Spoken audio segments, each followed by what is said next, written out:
Mathematics 9, Science Group, Unit 1, Exercise 1.4, Question number 1.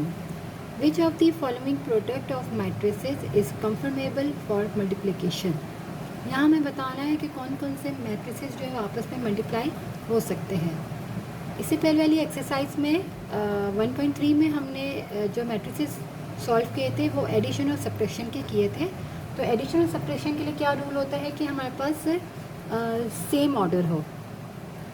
मैं आपको थोड़ा सा यहाँ एक्सप्लेन कर देती हूँ।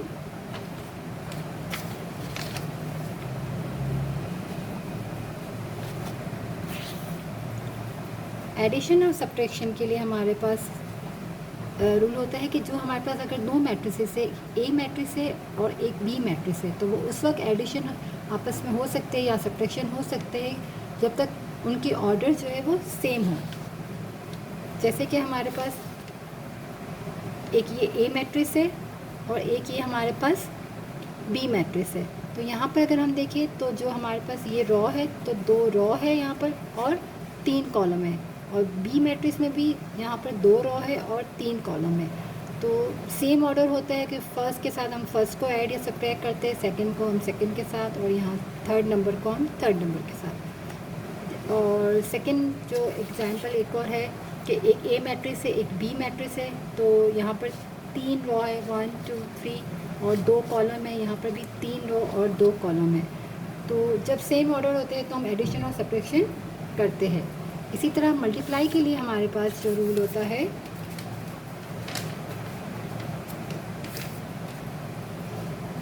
मल्टीप्लाई के लिए हमारे पास कि अगर हमारे पास 2 मैट्रिसेस है, एक ए मैट्रिक्स है और एक हमारे पास बी मैट्रिक्स है, वो आपस में उस वक्त मल्टीप्लाई हो सकते हैं कि जब नंबर ऑफ रो इक्वल हो नंबर ऑफ कॉलम के। फॉर एग्ज़ाम्पल जैसे ये मेरे पास एक ए मैट्रिक्स है और ये मेरे पास बी मैट्रिक्स है, तो यहाँ जो रॉ है, रॉ के अंदर कितने नंबर्स हैं मेरे पास 1 और 2, और यहाँ पर बी मैट्रिक्स के कॉलम में 2 नंबर होना ज़रूरी है 1 और 2।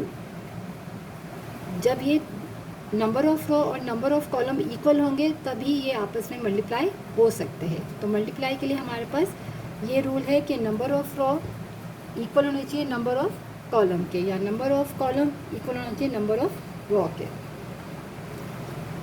यहाँ पर जैसे एग्जाम्पल 2 में अगर हम देखें तो यहाँ पर रॉ में 1 और 2 नंबर्स हैं और यहाँ पर भी 1 और 2 नंबर्स है। और लास्ट में अगर हम देखें एग्जाम्पल नंबर 3 में, तो यहाँ पर हमारे पास रॉ में 1 2 3 नंबर्स है और यहाँ भी कॉलम में 1 2 3 नंबर्स है। तो ये आपस में पॉसिबल है कि ये मल्टीप्लाई हो सकते हैं। तो क्वेश्चन नंबर 1 में हम देख लेते हैं। फर्स्ट पार्ट में एक ये मैट्रिक्स है और एक ये। अगर हम देखें इस मैट्रिक्स पे कि जो नंबर है रॉ के 1 और 2 है, तो इसी तरह यहाँ के कॉलम के देखने तो 1 और 2 नंबर्स है, तो ये दोनों नंबर ऑफ़ रो इक्वल है नंबर ऑफ़ कॉलम के, तो ये मैट्रिक्स जो है वापस में मल्टीप्लाई हो सकते हैं। तो हम यहाँ लिख देते हैं कि number of row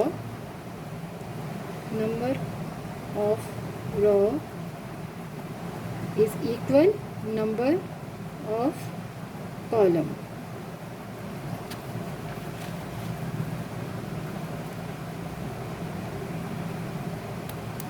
These matrices are conformable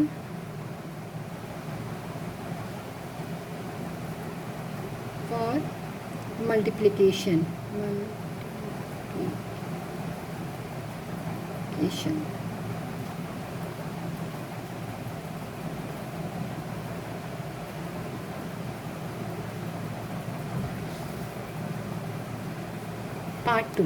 part 2 में हम देखें यहाँ पर भी रॉ में 1 और 2 नंबर्स है, तो यहाँ पर सेकंड जो मैट्रिक्स है उसके कॉलम में देखेंगे तो 1 और 2 नंबर्स है, तो ये मैट्रिसेस भी आपस में मल्टीप्लाई हो सकते हैं। तो number of row is equal to number of column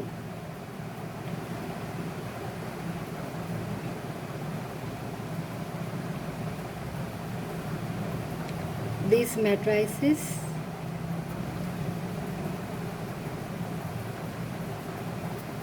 are conformable for multiplication.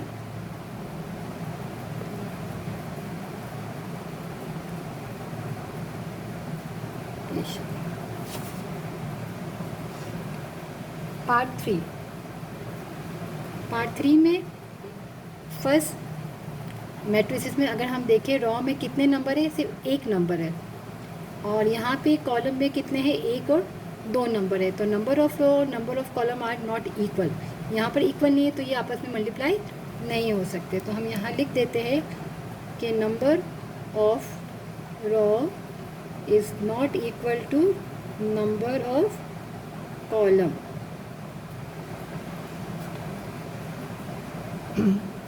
These matrices are not conformable for multiplication.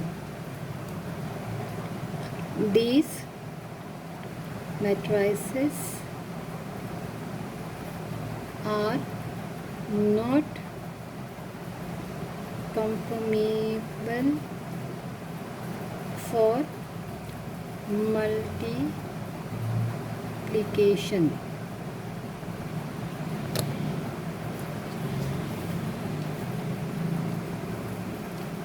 Part fourth में अगर हम देखें फर्स्ट मैट्रिक्स में रॉ को देखें तो 1 और 2 नंबर्स है, एक नंबर और 2 नंबर, और यहाँ के कॉलम में देखें तो 1 और 2 नंबर। तो ये भी आपस में मल्टीप्लाई हो सकते हैं क्योंकि number of row is equal to number of column. Number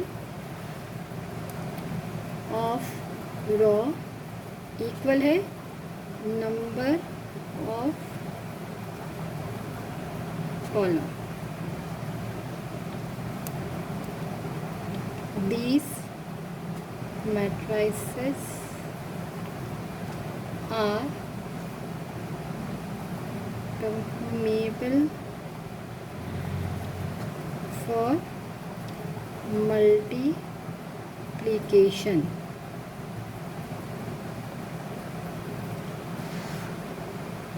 part fifth में अगर हम देखें तो यहाँ रॉ में हमारे पास 1 2 3 नंबर्स है, और कॉलम में देखें तो 1 2 3 नंबर्स है। तो ये भी हमारे जो है वो नंबर ऑफ रॉ और नंबर ऑफ कॉलम जो है इक्वल है, तो यहाँ पर भी मल्टीप्लिकेशन हो सकती है। तो number of row is equal to number of column. These matrices are conformable for multiplication.